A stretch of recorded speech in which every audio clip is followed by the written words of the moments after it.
सभी किसान भाई और बहनों को नमस्कार। डॉक्टर नीता खंडेकर जी, नमस्कार। नमस्कार गगनमत जी, आपका भी इस कार्यक्रम में स्वागत है। आजकल बागवानी क्षेत्र में नए नए तकनीकें आए हैं। हाई वैल्यू हॉर्टिकल्चर जो बोलते हैं, बहुमूल्य बागवानी, इसके ऊपर ज़्यादा जोर आजकल दे रहे हैं। उच्च तकनीकी बागवानी, इसमें संरक्षित खेती एक महत्वपूर्ण पहलू है और ये एक होनहार खेत व्यापार व्यवहार के रूप में पढ़ा जा रहा है जी। वर्तमान खेती के संरक्षित खेती कितना प्रासंगिक है आज?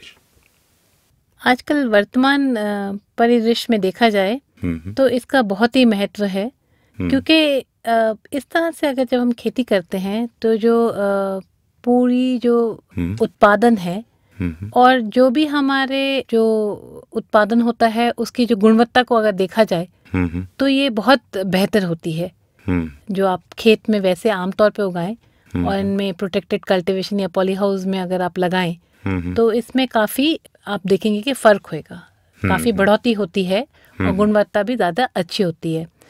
एक और बात इसमें जो मुख्य है, जैसे मान लीजिए बहुत ज़्यादा बारिश हो रही है या बहुत ज़्यादा गर्मी हो रही है, तो इसमें भी हम इसको कुछ हद तक जो है इस पर हम अपना नियंत्रण पा सकते हैं, काबू पा सकते हैं और हम उन चीज़ों को उगा सकते हैं जो वैसे उस मौसम में नहीं उगती हैं। ऑफ सीजन प्रोडक्शन जो बोलते हैं जी। हमारे देश में संरक्षित वातावरण के अधीन जी कौन सी बागवानी फसलों का ज़्यादा उगाई जा रही है आजकल? वैसे तो बहुत सी चीज़ें हैं जो उगाई जा रही है, लेकिन सबसे अत्यधिक जो उगाई जाती है वो है रंगीन शिमला मिर्च। आप लाल शिमला मिर्च देखें या जो पीली शिमला मिर्च देखें, पहले हमारे देश में नज़र ही नहीं आती थी। तो सबसे अधिक तो ये जो लाल और पीली शिमला मिर्च है। फिर आप एक और चेरी टमाटो कहते हैं, जो बिल्कुल छोटे छोटे आपने देखे होंगे, बेर के बराबर करीब टमाटर आते हैं, उसको चेरी टमाटर को चेरी के बराबर ही सोच लीजिए। तो ये सलाद में काफ़ी इस्तेमाल होते हैं। फिर एक और आते हैं जॉर्डेनियन टमाटो। जॉर्डेनियन टमाटो जी, जॉर्डेनियन टमाटो जो होते हैं वो बहुत बड़े होते हैं। ये पिज्ज़ा वगैरह में और बर्गर्स में खास तौर से सैलेड के रूप में भी इसका इस्तेमाल होता है। फिर एक और है यूरोपियन कुकुम्बर कहलाते हैं। फिर सेलरी हो गई, लेट्यूस हो गए, कुछ अन्य सब्जियां हैं। इसके अलावा कुछ फूल भी हैं, जैसे कि गुलाब हो गया, जरबरा, कार्नेशन, क्रिजेंथेमम। ये भी जो है आप अगर इसको आप प्रोटेक्टेड कल्टीवेशन जो है या संरक्षित वातावरण के अंतर्गत उगाएं तो इसका आप देखेंगे काफ़ी खेती इसकी आजकल बढ़ रही है। अभी आपने बताए शिमला मिर्च के बारे में। जी जी। हरा वाला, लाल वाला, पीला वाला। जी। ये जो शिमला मिर्च है, इसका उत्पादन करने पर जी अधिक जोर रहा है। जी। क्यों ऐसा हो रहा है? ये इसलिए हो रहा है क्योंकि इसकी जो हमारे दोनों ही हमारे देश में भी और निर्यात के लिए भी इसकी बहुत मांग है।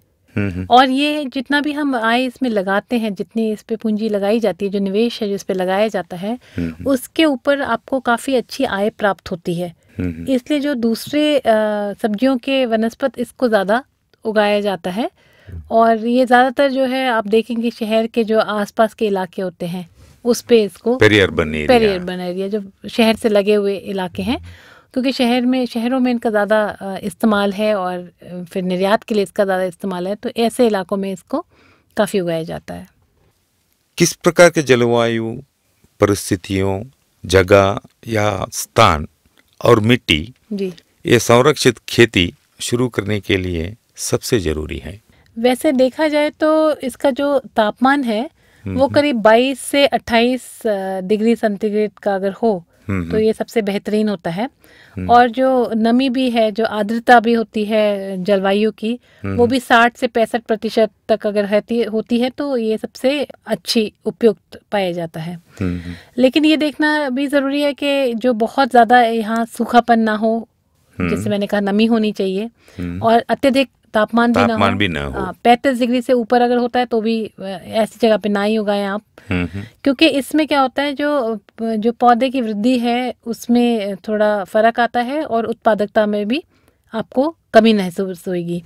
और ऐसा होता है कि ये हम कई जगह इस तरह के ढांचे बनाए जाते हैं जिसमें पूरा पर्यावरण को या वातावरण को आप नियंत्रित कर सकते हैं, लेकिन इस पे जो है लागत भी ज़्यादा आती है। तो अगर आप ऐसे ढांचे बनाएंगे तो आपको ये ध्यान रखना है कि आपको इतना मुनाफा होना चाहिए कि आपका जो पूरे ढांचे का जो है और उसको चलाने का जो आपका खर्च है वो सारा निकलना चाहिए। इसमें अच्छी लाल बालुई जो मिट्टी है और उसमें काली मिश्रित मिट्टी जो है काफ़ी उपयुक्त पाई जाती है। आपको ये भी ध्यान रखना चाहिए कि जो है ये तटीय इलाके जो हैं, नदी के किनारे हों या कोई झील के किनारे हों, ऐसे में इनको आप बिल्कुल ना बनाएं, क्योंकि यहाँ जो है बीमारी होने की ज़्यादा आशंका होती है।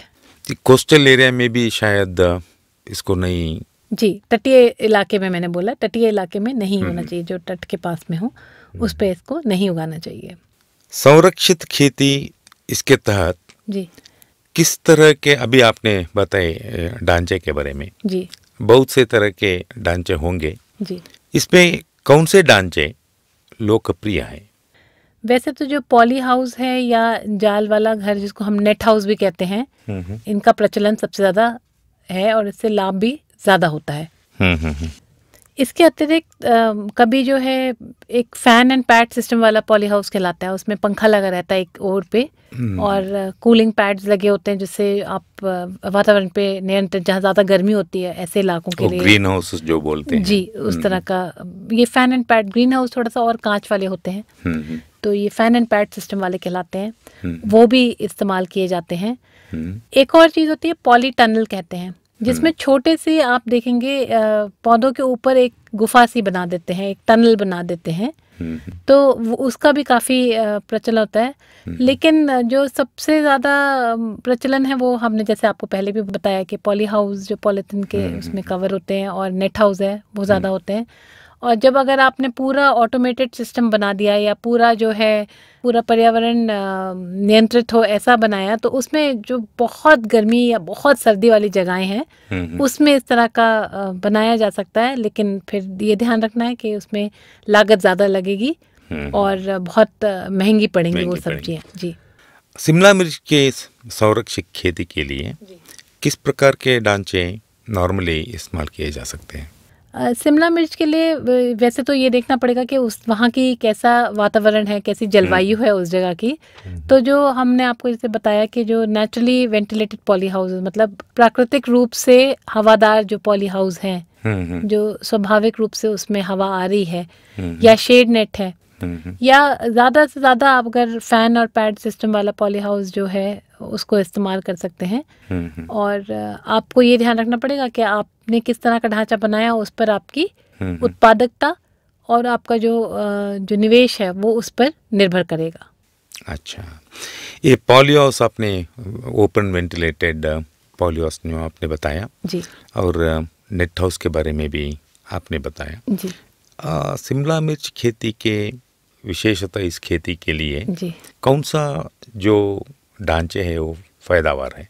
अगर आप देखें इसमें नेट हाउस और पॉली हाउस सबसे ज़्यादा फायदेमंद रहते हैं। इसमें हमें जो उत्पादकता है करीब 40 से 50 टन से पॉली हाउस में आपको प्राप्त हो सकती है, और नेट हाउस में ये करीब 25 से 30 टन होती है, इतना फ़र्क आ जाता है। लेकिन गुणवत्ता जो है, जो एक शिमला मिर्च की गुणवत्ता अगर आप देखेंगे तो वो ज़्यादा अच्छी होती है। किस में अच्छी होती है? पॉली हाउस में होता है क्या? पॉली हाउस में स्वाभाविक है ज़्यादा अच्छी होगी नेट हाउस में, और ओपन के हम इसको खुली खेती के वनस्पत बता रहे हैं, तो दोनों की ही उनके वनस्पत अच्छी गुणवत्ता होती है।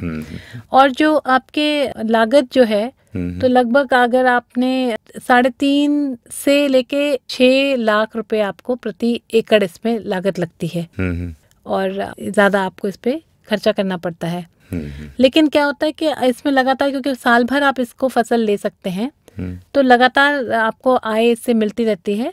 और जो सबसे मुख्य इसमें जो आपका जो नुकसान ये है कि आपको इसमें जो लागत है वो शुरू में ज़्यादा है, हाँ ज़्यादा है, वो धीरे धीरे आपको जो इनिशियल इन्वेस्टमेंट अधिक होता है। मैडम जी, शिमला मिर्च के खेती में टिकाऊ और मुनाफे के लिए पॉली हाउस और जाल वाले घर, नेटोस जो बोलते हैं हम, जी जी इसके निर्माण के लिए जी। न्यूनतम कितना निवेशन की आवश्यकता होती है? देखिए, अगर आप शेड नेट बना रहे हैं तो करीब 8 से 10 लाख रुपए आपको इस पर लागत होगी। मिनिमम जो मिनिमम एक्सपेंडिचर है ना। और अगर आप मान लीजिए इसी का अगर नेचुरली वेंटिलेटेड जो बोल रहे हैं, प्राकृतिक रूप से जो उसमें वेंटिलेशन हो, इस तरह का पॉली हाउस बना रहे हैं, तो इसमें 26 से 28 लाख तक का प्रति एकड़ के हिसाब से आप इसका खर्च लगा लें। और जैसे हमने आपको पहले भी बताया कि करीब 4.5 से 6 लाख तक का आपको वो सालाना रेकरिंग कॉस्ट, जो बार बार जो बीज लाएंगे और लेबर है आपकी, कोई पानी है, इरिगेशन आपका है, बिजली है, तो इन सब पर, दवाइयों पर, इन सब पर जो है आपको इतना लागत आपकी जो है हर क्रॉप पे लगानी पड़ेगी। जी। ऐसे देखा जाए तो शिमला मिर्च जो खेती में करते हैं जी, बहुत से ऐसे किस्में हैं, संकर किस्में भी हैं जी। क्या ये सभी किस्में जो है जी, उसका इस्तेमाल पॉली हाउस या नेटवर्स में कर सकते हैं, या कि पॉली हाउस और नेटवर्स के लिए कुछ अलग विशेषतः जो किस्में और संकर होते हैं? आपने ये बहुत ही अच्छा सवाल पूछा।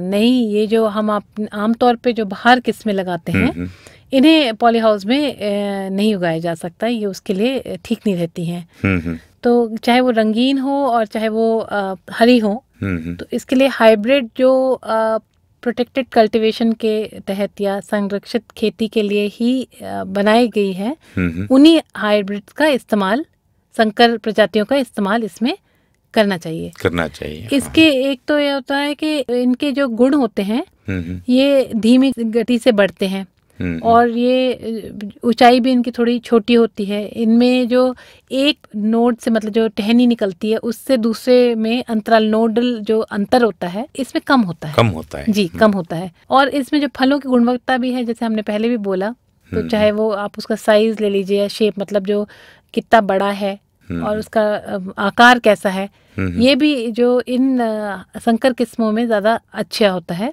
और पैदावार भी 40 से 50 टन तक का आपको इसमें पैदावार प्राप्त हो जाती है।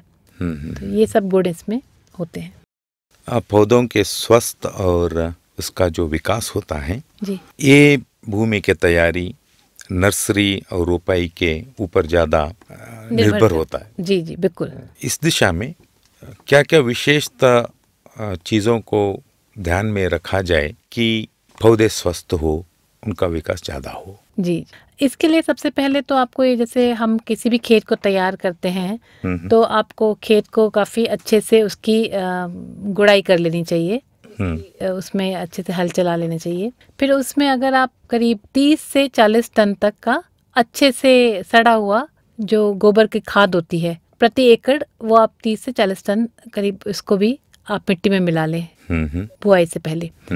एक और बात है इसमें कि आप जो इसमें जो बेड्स बनाते हैं, जो जिसपे पौधे लगाने हैं, उसको थोड़ा ऊंचाई पे बनाएं। कम से कम ये लगभग 9 से 1 फीट ऊंची होनी चाहिए ज़मीन से, और इसकी 2.5 फीट करीब आप इसकी चौड़ाई रख सकते हैं। मिट्टी को अगर आप कीटाणु या जीवाणु रहित करना चाहते हैं तो एक स्टरलाइजेशन कहलाता है उसको, तो 4% फॉर्मल्डिहाइड आप मिला के उसको कर सकते हैं, या धूप दिखा के भी इसको किया जा सकता है। सोलराइजेशन बोलते हैं। धूप मिट्टी को अच्छे से धूप लगाएं तो उससे भी जितने जीवाणु कीटाणु हैं वो मर जाएंगे। तो इसके अलावा जो बायोपेस्टिसाइड है या जैविक हमारे कीटनाशक है और जैविक हमारे खाद है, जैसे कि इसमें आप करीब 750 किलो प्रति एकड़ के हिसाब से आप नीम की खली डाल सकते हैं। फिर इसके अलावा अगर जो भी आपके जो एनपीके होता है, नाइट्रोजन, फास्फोरस और पोटैश होता है, इसका 30% आप पहले जो 20-20-20 एनपीके वाला अगर आप इसको लें खाद, तो 30% जो है आप पहले इसको डाल दें। और कुछ सूक्ष्म पोषक तत्व होते हैं जैसे कि जिंक है, बोरॉन है, मैग्नीज है और आयरन है, इनको भी जो है हमें ज़रूर ध्यान रखना है कि ये सब चीज़ें मिट्टी में पर्याप्त मात्रा में हों, और नहीं हो तो इसका भी आपको इस्तेमाल करना ज़रूरी होता है। और जो आपने ये बेड तैयार करें, पाई से पहले इसमें आप थोड़ा पानी लगा लें। और सबसे जो मुख्य बात है कि आप जो इसमें पौध लगा रहे हैं वो अच्छी गुणवत्ता के हों, उसमें कोई कीट और या कोई बीमारी नहीं हो। और जैसे हम कई बार अपने किसान भाइयों को अपने दूसरे वार्ता में भी बता चुके हैं कि ये प्रोट्रे में अगर उगाएं तो ये बहुत बेहतर रहता है, और इस तरह के लिए प्रोट्रे में उगाना ही उपयुक्त होता है। और जो आप ये बेड इसमें बना रहे हैं उसमें 2.5 फीट से लेके 1.5 फीट तक का भी आप बना सकते हैं। इसमें जब आप पौधे लगाते हैं तो जैसे 2.5 फीट का तो आपका बेड है, तो उसमें 2 गुणा 1.5 फीट की दूरी पर आप इसमें पौधे लगा दें। शिमला मिर्च के संरक्षित कृषि में जी चिकोटी काटना, इसका मतलब होता है पिंचिंग जी, और ट्रेनिंग जी, इसका ज़्यादा महत्व होता है। जी जी, ये क्या भूमिका निभाता है? बहुत आपने एक मुख्य बात बताई है कि हम पिंचिंग कहते हैं या उसको नोचना कहो या चकोटी काटना कहो हिंदी में, ये और जो ट्रेनिंग है ये दोनों ही बहुत भूमिका निभाते हैं। तो आपको ये ध्यान रखना है कि जो भी आप ये पौधे हैं उनमें पहले 2-2 शाखाएं ही रहें। तो और जो इसमें जो पहला फूल आता है उसको भी आपको हटा देना, नोच के उसको निकाल देना है। और जो इसके बाद में जो आपकी और शाखाएं आती हैं और फूल आते हैं उनको भी आपको निकालते जाना है, ताकि इसमें कुरूप वाले या जो है जो डिफॉर्मिटी जो कहते हैं फलों में आ जाती है ना, थोड़ा सा उसका आकार थोड़ा ऊटपटांग सा हो जाता है, इस तरह के फल ना हो, इसके लिए आपको ये अपनाना बहुत ज़रूरी है। जैसे हमने कहा कि पहले सिर्फ 2 शाखाएं होती हैं, फिर उस साइड के ब्रांच निकलने देते हैं, फिर उसमें आगे फिर 2-2 निकलने देते हैं। तो इस तरह की इसको ये ट्रेनिंग कहते हैं, ताकि आपने एक तरह से उसको प्रशिक्षित कर दिया कि ये इस तरह से ही उगे, बाकी चीज़ों को उगना बंद कर दिया। तो हर जो आपने ये शाखा है उस पे आप 1 या 2 फल ही लगने दें, और हमेशा ऐसा ही होना चाहिए। जब भी फल लगे या 1 लगे या 2 लगे, और अगर मान लीजिए कोई भी अतिरिक्त फल लग रहे हैं उनको आप निकाल के फेंक दीजिए। तो इससे जो आपको जो आकार है, जो साइज है, वो आपको पर्याप्त मिलेगा। गुणवत्ता ज़्यादा होता है, गुणवत्ता भी इसकी ज़्यादा होती है। आपने रुपाई के बाद में ये 35 से 45 दिन के बाद में आपको इसको पिंच करना शुरू कर देना चाहिए। और फिर इसमें हम तार भी बांधते हैं ताकि जो पौधा है ये ऊपर की तरफ उगता रहे, क्योंकि ये बहुत बड़ा हो जाता है नहीं तो। पॉली हाउस के तहत सिंचाई के कौन सी विधि का इस्तेमाल किया जा सकता है? जी, पॉली हाउस के तहत तो हम ज़्यादातर जो है वो ड्रिप इरिगेशन, ज़्यादातर क्या मेरे ख्याल से 100% ही 100% ड्रिप इरिगेशन ही इस्तेमाल किया जाता है।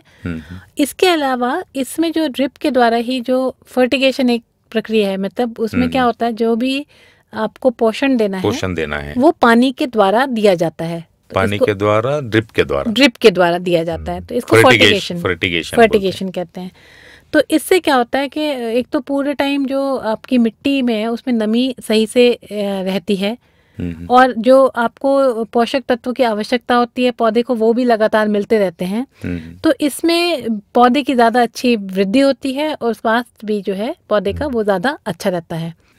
आमतौर पे देखा गया है कि 30 मिनट सिंचाई काफ़ी होती है अगर आप 21 पावर हाउस वाला पंप इस्तेमाल कर रहे हैं, जिससे 30 से 40 सेंटीमीटर पानी करीब निकलता है, जिसमें 30 से 40 सेंटीमीटर की दूरी होती है। लेकिन गर्मियों में देखा गया है कि इसको आपको 40 से 45 मिनट तक देना पड़ेगा। ये फिर निर्भर करता है कि कितना तापमान है और कितना उसमें नमी हट जारी है मिट्टी से, उस पर निर्धारित करता है कि आपको कितनी देर इसको पानी देना है, सिंचाई करनी है।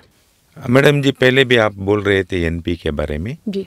इसके अलावा जो सूक्ष्म पोषक होते हैं जी, वो कौन से हैं? मैक्रो न्यूट्रिएंट्स अलग होता है, माइक्रो न्यूट्रिएंट्स ज़्यादा इम्पोर्टेंट होते हैं, वो कौन से हैं? असल में इनको वैसे तो पूरे जो 13 हमारे पास ज़रूरी पोषक तत्व हैं इसके अच्छे उत्पादन के लिए, जैसे उसमें जो आपका nitrogen, phosphorus, potassium, calcium, magnesium, sulphur, ये तो काफ़ी बड़ी मात्रा में इसकी ज़रूरत होती है। इसके अलावा जो आपने सूक्ष्म तत्व कहे हैं, जैसे बोरॉन है, मैग्नीशियम है, कॉपर, आयरन, जिंक, ये छोटी मात्रा में चाहिए होते हैं, लेकिन इनकी भी लगातार इसको ज़रूरत होती है और ये बहुत आवश्यक होता है कि इनको ये भी प्राप्त हो। तो आईएचआर का जो एक फोलियर न्यूट्रिएंट फॉर्मुलेशन है, जो कि फोलियर इसलिए बोलते हैं क्योंकि इसको पत्तों पे छिड़काव करो किया जाता है। हमारे यहाँ से ऐसा एक टेक्नोलॉजी उत्पाद है जो बनाया गया है जिसे हम वेजिटेबल स्पेशल कहते हैं। तो इसको 5 ग्राम प्रति लीटर पानी में अगर आप हर माह इसको आप छिड़काव करें तो इन सब तत्वों की आप जो कमी है वो उसको पूरा किया जा सकता है। मान लीजिए कि आप जितने भी तकनीकें हैं जी ये संरक्षित खेती में जी इसको पूरा लगा के जी अगर आप शिमला मिर्च के खेती की तो कितना खर्चा होगा और क्या लाभ होगा और इसका उपज कितना होगा? इसकी उपज का तो ऐसा है कि अगर आपने 15,000 से 16,000 प्रति एकड़ इस पे पौधे लगाए तो किसान को लगभग 40 से 50 टन प्राप्त हो जाता है 1 एकड़ में पॉली हाउस के अंतर्गत। मैंने पहले भी ये बात बोली थी। और 25 से 30 टन प्राप्त हो जाएगा आपको अगर आपने नेट हाउस बनाया है। और इसमें कई ऐसे भी किसान हैं जिनको 55 से 60 टन तक भी इसकी उपज प्राप्त हुई है पॉली हाउस में और करीब 40 टन शेड नेट में भी। इसके अलावा सबसे मुख्य बात यह है कि जो ए ग्रेड फल है इसमें जो शिमला मिर्च ए ग्रेड की है उसको ग्रेडिंग होता है, एबीसी होती है, उसकी मात्रा करीब 90% इसमें से आपको पॉली हाउस या नेट हाउस में आपको ए ग्रेड के मिलते हैं। जहाँ तक कि इसके मुनाफे की बात है आप देखें तो करीब 1 रुपए पे आपको 2.5 रुपया से लेके 3 रुपए 20 पैसे तक इसका आपको मुनाफा हो सकता है प्रति रुपए लागत पर ये भी ध्यान रखना पड़ेगा कि आपको ये जो है एक लंबे दौरान के ऊपर अगर आप देखें जैसे 5 से 8 साल के दौरान तक, क्योंकि शुरू में आपकी लागत पूंजी जो है वो ज़्यादा होती है। छोटे पैमाने पे ये देखा जाए तो आपको 2 से 2.5 साल में इस पर मुनाफा मिलना शुरू हो जाता है। जितने भी आप जानकारी दी है मैडम जी, इसे हम समझते हैं कि सिर्फ जो किसान भाई जो हैं धनिक है जी, उनके रिसोर्सेस ज़्यादा हैं जी, सिर्फ वही जो किसान भाई जो हैं इसको अपने खेती में ले सकते हैं। ऐसी कोई है कि छोटे किसान भाइयों इस टेक्नोलॉजी जो है इसका इस्तेमाल कर सकते हैं? आपने ये बहुत ही अच्छी बात पूछी, क्योंकि आमतौर पे ये माना जाता है कि जो है जब भी ये इस तरह संरक्षित खेती जो है सिर्फ बड़े जो है कृषक जो हैं बड़े काश्तकार यही कर सकते हैं। ऐसा बिल्कुल नहीं है, बल्कि हमारे यहाँ तो ये कहा जाता है कि ये छोटे और सीमांत जो कृषक हैं उनके लिए ज़्यादा सही है, क्योंकि उनके पास छोटी ज़मीन होती है। ये ज़रूर है कि शुरू में लागत इस पे ज़्यादा लगती है, लेकिन बाद में इस पे मुनाफा भी ज़्यादा होता है एक बार आपने शुरू में लागत। और इसके लिए कई स्कीम है, कई सरकार द्वारा कई ऐसे परियोजनाएं हैं, जैसे नेशनल हॉर्टिकल्चर बोर्ड है, नेशनल हॉर्टिकल्चर मिशन है। इसके अलावा कुछ हमारे जो राज्य सरकार हैं वो लोग भी इस पे अपने RKVY के अंतर्गत भी कुछ इसमें मदद करते हैं। इसके अतिरिक्त कुछ बैंक भी जैसे नाबार्ड है, नाबार्ड भी ऐसी परियोजनाओं को काफ़ी प्रोत्साहित करता है और इससे भी आपको जो है किसान भाई अपना थोड़ी सी लागत अपनी लगाएं और थोड़ा इनसे मदद लेके इसको कर सकते हैं। छोटे और सीमांत कृषक भी इसको कर सकते हैं। डॉक्टर नीता खंडेकर जी धन्यवाद। आप काफ़ी विषय पर आज हमारे किसान भाइयों को जानकारी दी है जी।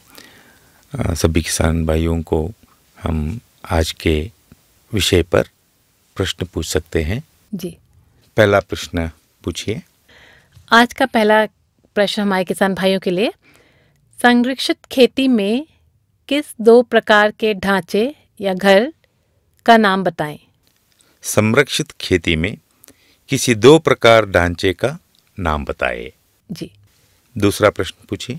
दूसरा सवाल है, पॉली हाउस और नेट हाउस में शिमला मिर्च का कितना उत्पादन होता है? और एक बार सुनिए। पॉली हाउस और नेट हाउस में शिमला मिर्च का कितना उत्पादन होता है? जी।